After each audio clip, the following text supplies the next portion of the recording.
Welcome to Chapter 5 of this section, Food and Groceries. Saving on food and groceries is so important because it's one of the top three largest expenses for most people, along with housing and transportation. Food and groceries are challenging to plan for because they're a variable expense. If you're not mindful, overspending on food and groceries can easily throw off your financial progress for the last couple of months. On top of that, the price of groceries has risen over the last few years. The amount of food that would have cost $300 a few years ago costs about $500 today. Now that you've started tracking your expenses, determine how much you've spent on groceries over the last 3 to 5 months on average. When you go grocery shopping, aim to spend a little bit less than this on average if possible.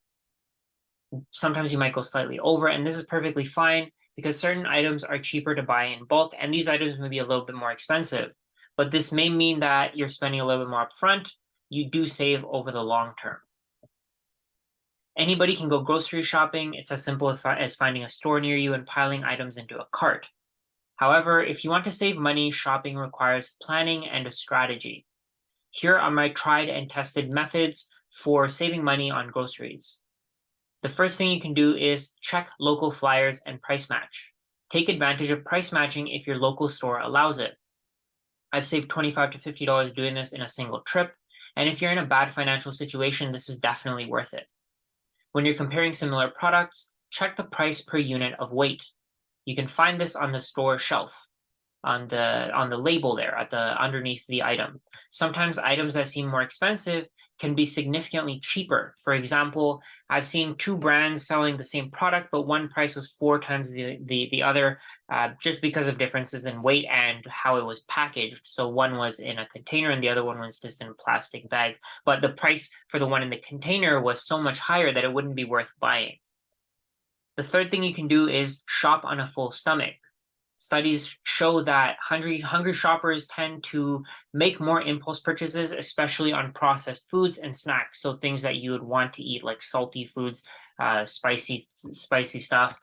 Eating before you shop can help you save a lot of money if you stick to your planned purchases and just make sure that you don't buy anything other than those things.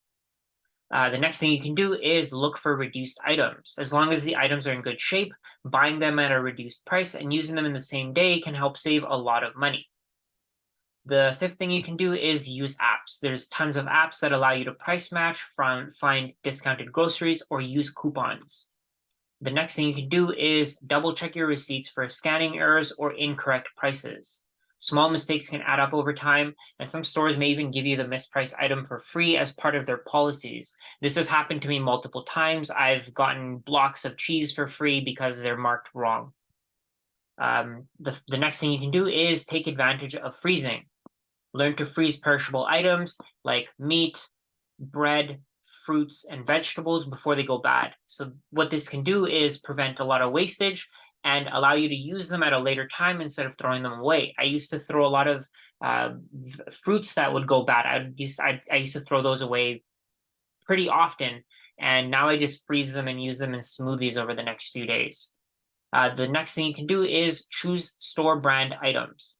Opting for store brand items can be very the quality can be very similar to name brand items, but it may come at a much lower price. So this may not apply to everything, and certain things the store brand may not be as great. But in general, if you find that something is very similar with the store brand and the name brand, I personally like to go with the name brand, the store brand, just because it saves a lot of money over the long term. Going out to eat and ordering takeout is perfectly fine as well.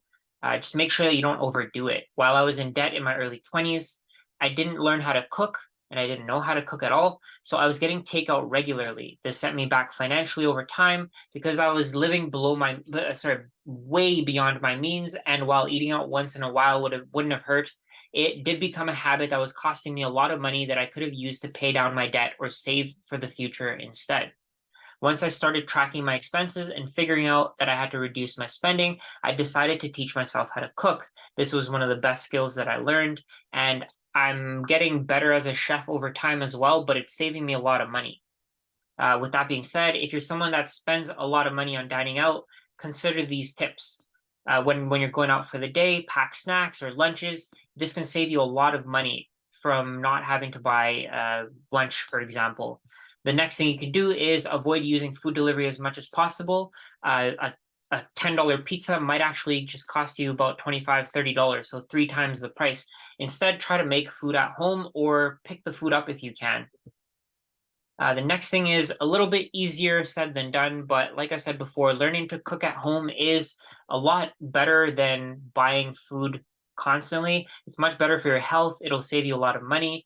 And you can generally make the food much better at home if you really put in the effort, or if you try a couple of times. It may not taste good the first time, but after that, I mean, you'll get better as a cook. So it'll save you a lot of money.